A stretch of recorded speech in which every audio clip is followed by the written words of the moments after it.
Another home loss for Manchester United left Erik Ten Hag's job under serious scrutiny. Now, FABRIZIO Romano has come out today and dropped a major update concerning his future. Is the board happy and stuck with Ten Hag, or like many people, is everyone losing patience with the boss? Well, welcome to the hotspot. My name is Webb. Another loss at home.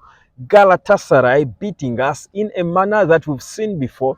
We score and in a few minutes we concede. What does that mean? No concentration from the players, a lack of focus. I've been talking about this time and again that our players don't seem to be concentrating and focused. There are errors they make, and you're thinking this cannot be a top player for a club like Manchester United doing such. But those are the things we do continue to see. But guys, there are some positives, of course, from that game. Rasmus Højlund with a man of the match performance, scoring two, could have bagged the hat trick, but all goals were in different and superb striking fashion. I've told you here before, I have not seen Højlund make one wrong run, not a single wrong run he has made. And obviously, we saw him in that game. When Marcus Rashford chooses to pass to Højlund, it is a goal. I've always said this. Why doesn't he just keep doing it? Anyhow, so regardless, Højlund having a good performance in that game, the result is what matters. It's not about any player.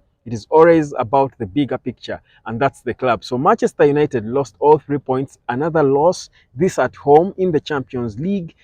It is going to be so difficult for Manchester United to do anything now, because we have dug ourselves so deep in a grave that we'll need a lot to come out of it. But nothing for us to lose hope about. Now, what we know, the positive first of all now, is that Erik Ten Hag has got the full backing of the board of Manchester United, according to Fabrizio Romano, and we know this is a man who doesn't come out to say anything.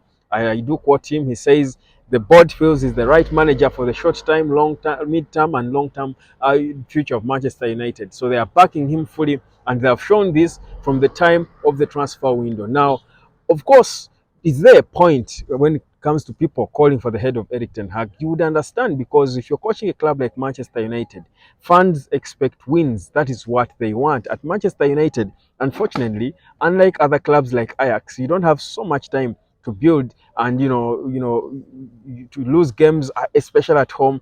The fans will come for you. This is the most supported club in the world. Obviously, Ten Hag will understand this. So there is always going to be that expectation from the fans. Ten Hag has got to go through that pressure.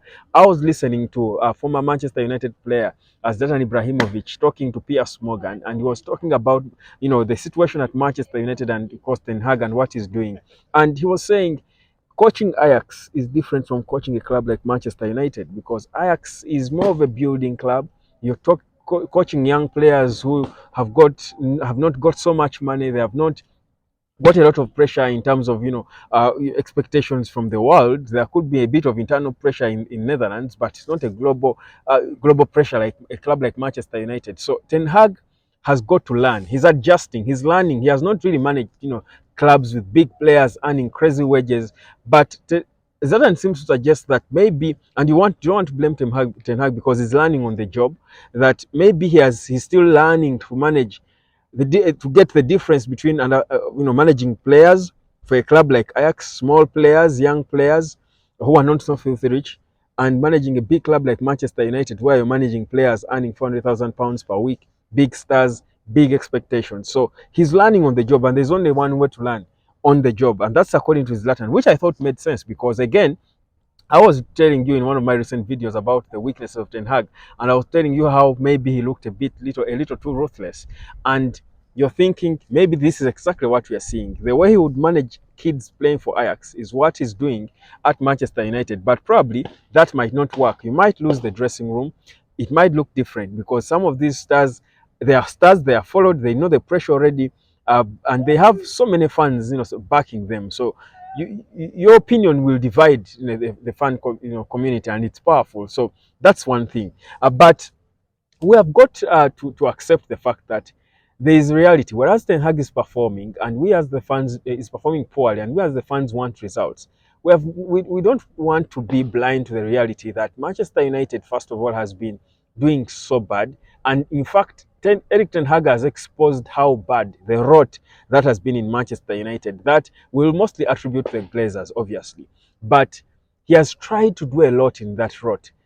Because you see how the players we've been able to convince to join us, to attract, how we've beaten big clubs for certain players they have wanted, how players have been patient with us. Before, I don't think we really had that allure for such players. More so, at a time like this, when there are so many other clubs that can give players even better options in terms of pay, in terms of a project. The Man United project, to be honest, is shaky. It's not easy to buy into now because we've seen since Alex Ferguson left, there has not been stability. So for Ten Hag to be able to get these world-class players, and Ronana is having problems conceding goals for fun, but you cannot blame him in isolation because these goals, some of the goals come through. Yes, there are personal errors, but also the team, the midfielders, the defenders, are they doing enough? Are they doing their job? So you think about it and thinking this club has got huge problems as a club, and Ten Hag has managed to move us from one point to another, give us hope. So we can't be just under 2 years into his contract. When things are happening, he has just had one decent summer transfer window, and you're saying because he's losing games, we should call for his head, we should let him go. No, I don't think for me that should be the solution. Then let him go and bring in who? And then we go back to square one. I don't think for me that's the solution.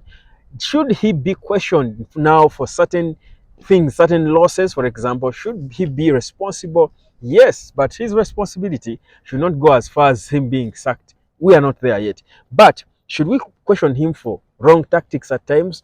Obviously, I've been telling you here about how we disposed of comfortably, Crystal Palace in the Cup, Carabao Cup, but only the next weekend playing them in the Premier League. You've got a good team of young players with less pressure but a lot to prove. They comfortably dealt with Crystal Palace. You're meeting the same club at the same venue the next weekend, and you change almost the entire squad. You bring in players who have not been effective. Now you've got to be accountable for that. Erik Ten Hag has got to account for that. Now, for me, those are things we should be calling out. Why isn't he giving other young players who have actually thrown in properly the ring for themselves to come in and start games? They have proved when they have been given a chance. Why does he still go back to the players who are earning huge wages? For what reason? Because we want results. So that is one. But of course, also let's not forget, the fact that there are injuries in this squad. There are so many injuries. There is no depth in this squad. There is so many injuries, and he's trying to correct this. That's why he has brought in a new head of sports medicine. That's why new doctors are coming in, new nutritionists are coming in. So he's probably trying to solve a deeply rooted problem that has been facilitated or financed by the Glazers for years. They are still there, his bosses, but he's trying to do everything in his hands to put the house in order. Does he have weakness? Will he, anger a few people? Obviously, you expect that to happen, but what he's doing for me, he seems to be getting to the roots of the problems at the club.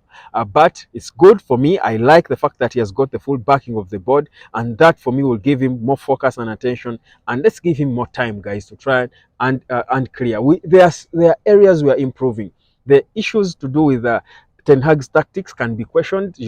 At times he perhaps takes too long to make substitutions. You're thinking this is a glaring substitution needed that he needs to be making. Why isn't he doing it? Pulls off the wrong players, a wrong player at the time. Then is shy to, perhaps bench certain players like Rashford, like Bruno, Casemiro a few times if you have to. So you feel Onana, people are now starting to talk about Bayindir coming in as a starter. And I told you here before that Bayindir is not way far off Onana. He's even more experienced than Onana. I think he's 29. He's about 2 years older than Onana. Bayindir is a potential starter in Man United.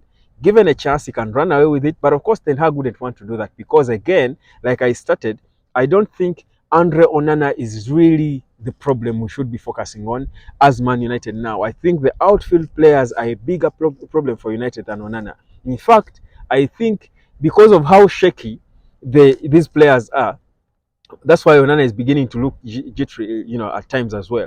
Because, the players in front of him are not protecting him. So he's also, again, the ball comes to him and he's shaking. So for me, I think, let's back the manager, but let's, question some of the things he does, some of the decisions he makes, the late substitutions, the wrong players he starts, in games, him denying players a chance yet they have really thrown in a ring for themselves. So those are the things we should be questioning, the boss for. That is Erik Ten Hag. But at least we are not his employers. His employers are happy. Guys, the sun is setting. And of course, it's such a beautiful day, isn't it? Such a beautiful day. Look at that sun, guys. So beautiful. Anyhow, this is the Pearl of Africa, the country that will be one of the three hosts of the 2027 Africa Cup of Nations. And I'm in one of the uh, richest neighborhoods in Uganda, by the way, at the plush of Naguru. So this is the capital, Kampala, behind me. If I can show you. That's the capital behind me. Gives a beautiful view from this place. You get a beautiful view of the Ugandan capital. When you come to Uganda to watch the AFCON, be sure to come and have this view. And of course, get to see a nice sunset like that. Hotspot, subscribe. My name is Webb. Give me your opinions. Should Ten Hag leaving be even subject to conversation now? Should we even be thinking about it? Or we stick with our man like the bodies? Let me know what you think. I'll catch you later.